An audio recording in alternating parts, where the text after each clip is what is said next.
રાધે રાધે મિત્રો, આજે આપણે વાત કરીશું અસલી કમાઈ.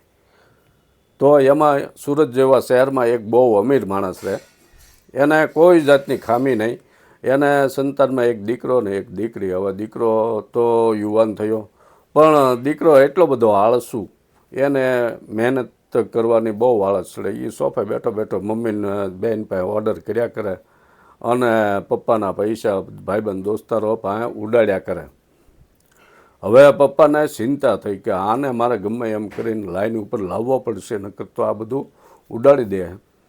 એટલે પપ્પાએ એક દિવસ એના એ દીકરાને કહ્યું કે તારે આજે મને ગમે ત્યાંથી 500 રૂપિયા રળીને તારે મને આપવાના છે સાંજે.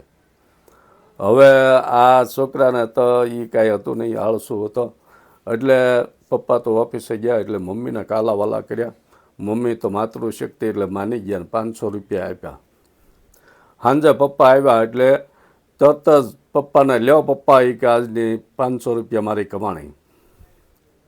હવે પપ્પાએ 500 રૂપિયા લઈ લીધા અને પાછા આપ્યા. એ કે જા ઉપર અગાસીમાં ટેરેસમાં જઈને એને ફેંકી દે. એટલે છોકરો ગયો ટેરેસમાં ફેંકી દીધા. બીજા દિવસે પપ્પાએ મમ્મીને પિયર મોકલી દીધા અને આ છોકરાને કહ્યું આજે પણ તારે મને 500 રૂપિયા આપવાના છે. એટલે છોકરો તો કાંઈ કરવું નહોતું, પપ્પા ઓફિસે વહી ગયા. એટલે બેનને કાલાવાલા કર્યા, બેન માની ગઈ ને બેને 500 રૂપિયા આપ્યા. સાંજે જ્યારે પપ્પા આવ્યા ત્યારે લ્યો પપ્પા, એ કે 500 રૂપિયા. હવે પપ્પાએ કહ્યું જા ટેરેસમાં જઈને ફેંકી દે. છોકરો પાછો ટેરેસમાં ગયો ને ફેંકી દીધા. ત્રીજા દિવસે પપ્પાએ બેનને એના માસીના ઘરે મોકલી દીધી અને એ છોકરાને કહ્યું કે તારે આજ પણ મને 500 રૂપિયા દેવા પડશે. હવે છોકરો મૂંઝાણો, કે બેન એ નથી, મમ્મી નથી, મારે કરવું હું. એટલે એ ગયો બહાર માર્કેટ યાર્ડમાં જઈને છૂટક મજૂરી કરી અને વાંકો વળી ગયો, પરસેવો વળી ગયો અને સખત મહેનત કરીને 500 રૂપિયા મેળવ્યા. હવે હાંસ પડી, પપ્પા આવ્યા એટલે પપ્પાને કહ્યું લ્યો પપ્પા 500 રૂપિયા. પપ્પાએ કહ્યું જા ટેરેસમાં જઈને ફેંકી દે. એટલે છોકરો રોવા મળ્યો. એ કે પપ્પા, આ 500 રૂપિયા રળવા મારે કેટલી મહેનત કરવી પડે ને તમે ફેંકવાનું કહો.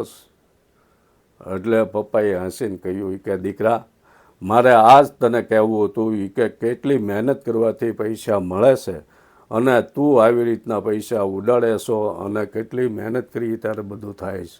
તું આળસુ થઈ ગયો, ભાઈબંધ દોસ્તારો પાસે પૈસા ઉડાડે છે. પૈસાની કદર કર, પૈસાની કિંમત કર. અસલી કમાણી શું છે એ તને દેખાડવા માટે આ કરવાનું હતું.